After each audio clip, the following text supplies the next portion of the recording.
Hello. In today's episode, we are going to discuss an interesting little paradox. How is release, surrender, dissolution, letting go, acceptance a play for power? So this comes down to, in meditation, we have an exercise we might be doing. In the beginning, these are mostly they're exercises to train the mind or to train the body. And all of these exercises, no matter what layer we are working them, meaning perhaps we are working with the breath and that will relate strongly to the physical body, or working with more feelings and emotions, and this will work strongly with the astral body, or perhaps we are functioning in relation to the thoughts. This will, of course, connect us into the vibrations of the mental body. Whatever layer we're working with, something that starts to happen when we're working that exercise is a quality of stillness, of silence, of equanimity begins to arise within that layer. So let's say we are working with the breath. What will happen is that equanimity will start to build. There will be a stilling effect and a silence that begins to build as we come into resonance with the vibration of that exercise. Because we're working with the breath, which is so connected to the body, the quality of the equanimity that we cultivate in that exercise will be related to the body. So we'll develop a strong equanimity within the body, a peace within the body, a tranquility within the body. The same applies if we're working with more of an emotional type of exercise, and if we're working with the thoughts. So if we're working with the thoughts and the equanimity starts to develop at that layer, we'll come to find that there is a deep peace, a calm within the mind, the feelings, or the body. So, how does this become a play for power? Well, as always, any type of spiritual materialism seeks to pedestalize some object of experience or non-experience. This comes down to any proof of concept that we develop, that we hold on to. A proof of concept for our attainment, for our development of skill, our ascension on the path. This is something that we hold on to, and it is something that the identity will strive to create so that it can support its own continued existence within that little locked up paradigm and prison that it's used to. So if we begin to attach to the equanimity, to the release, we start to attach to the yin phase of experience. And this is important because we have, of course, the unbecoming phase, the yin phase, and the becoming phase, the yang phase. And both of these are at play all the time.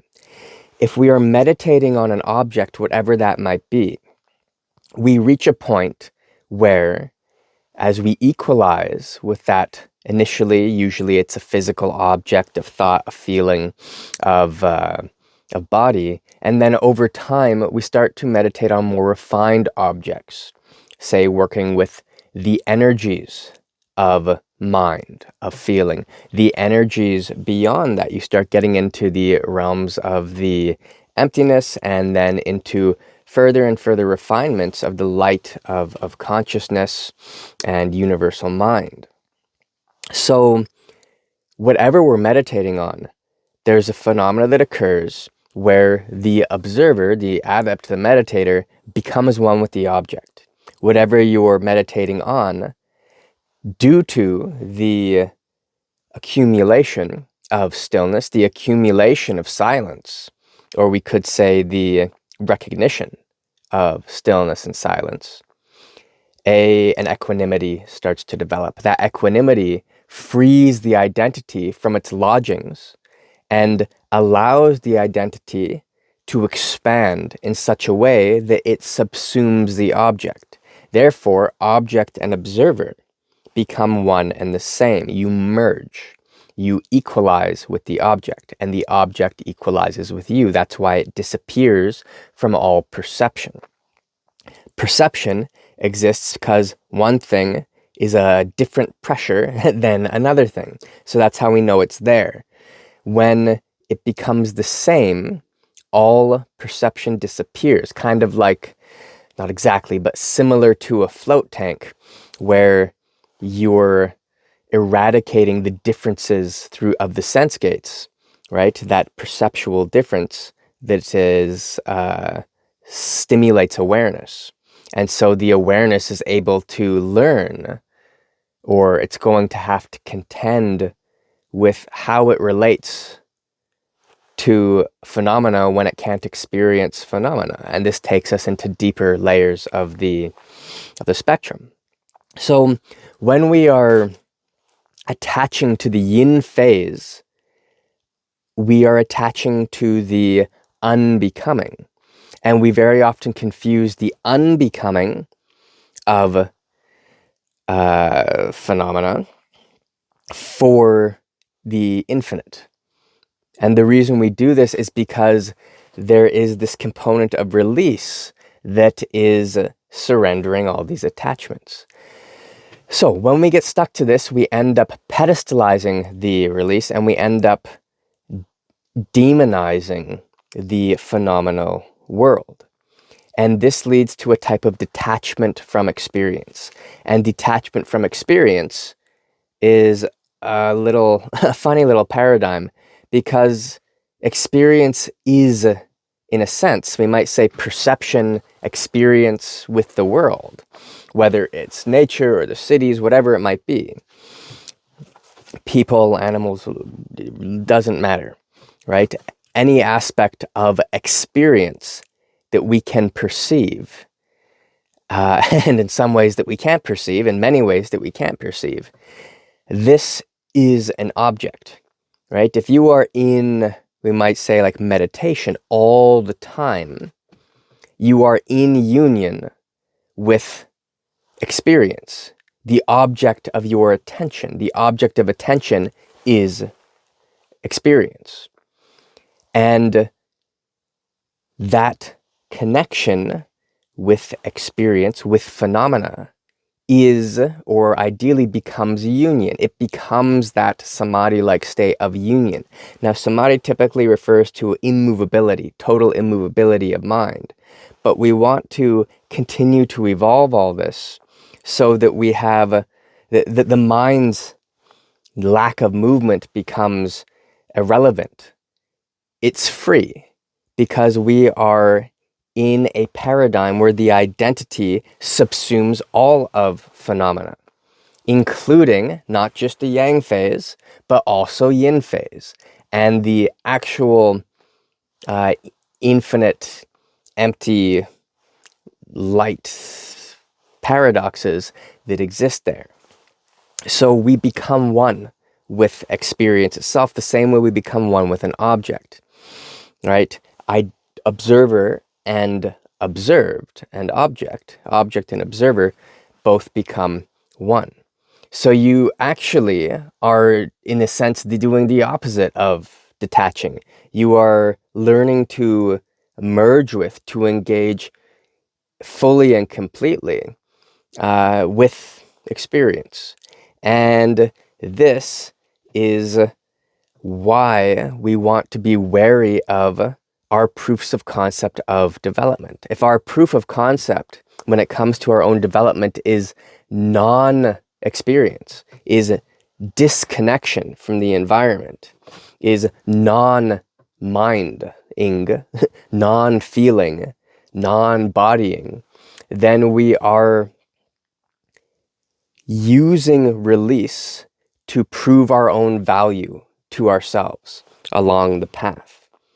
Now, release obviously has a function, but when we attach to release, we run into this issue. This is the power play, is I am dissolving experience.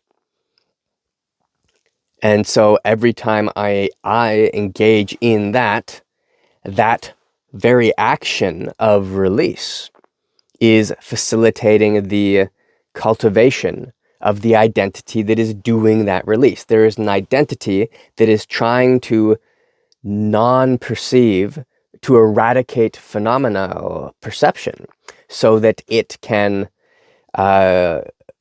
happily float about in its delusion of emptiness, of infinite, the infinite, essentially.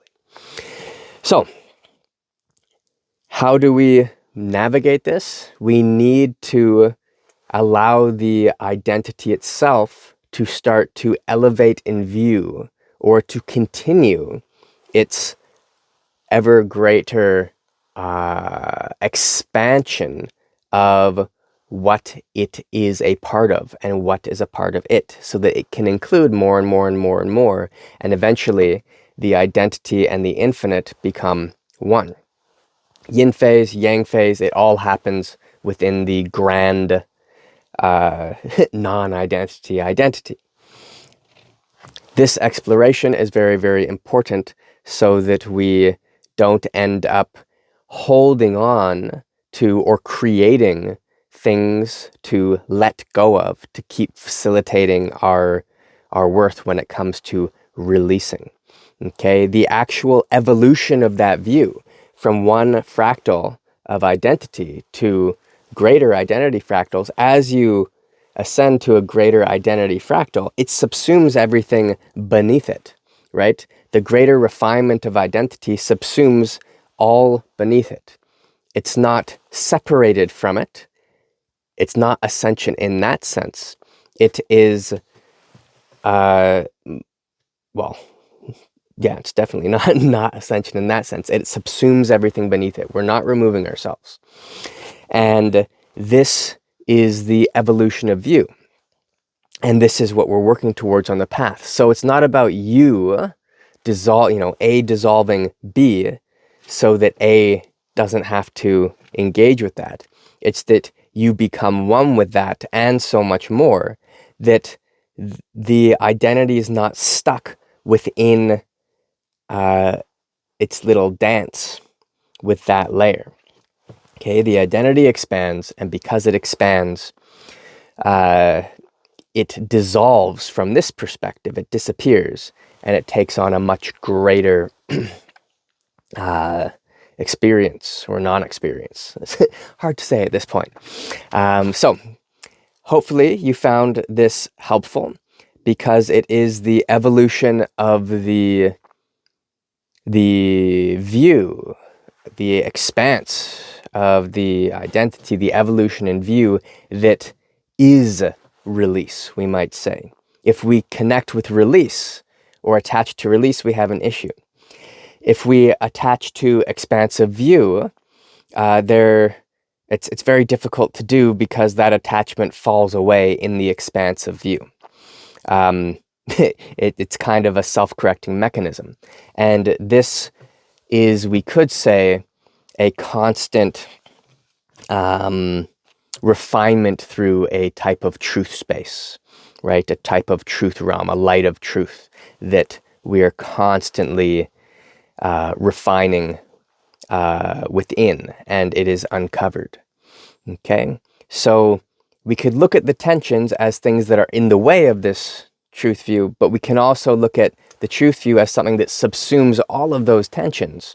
And through that, we are free from those, which means we don't have to try to let go of them. And we don't need to pander to them and take care of them as these little forms.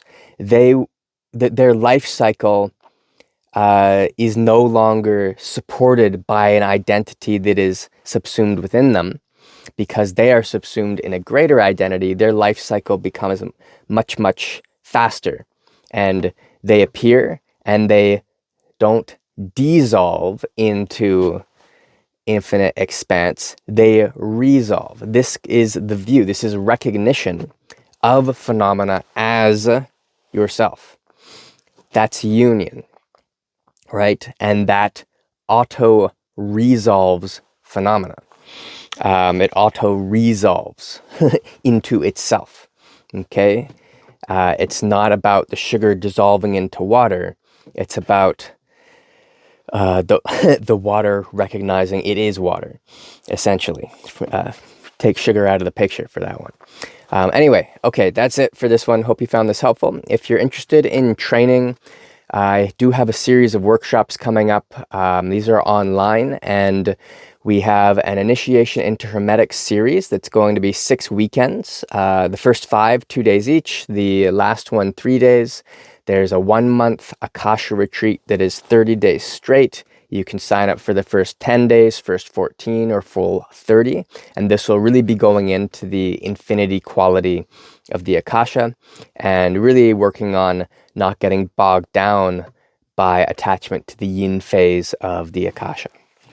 And of course, there are a couple other odds and ends courses in there, some weekend courses on evocation, some on introductions to working and reading crystals, gemstones, and some that are further little explorations there. Some of these courses do have prerequisites, so please check that. And hopefully I will see you on one of those.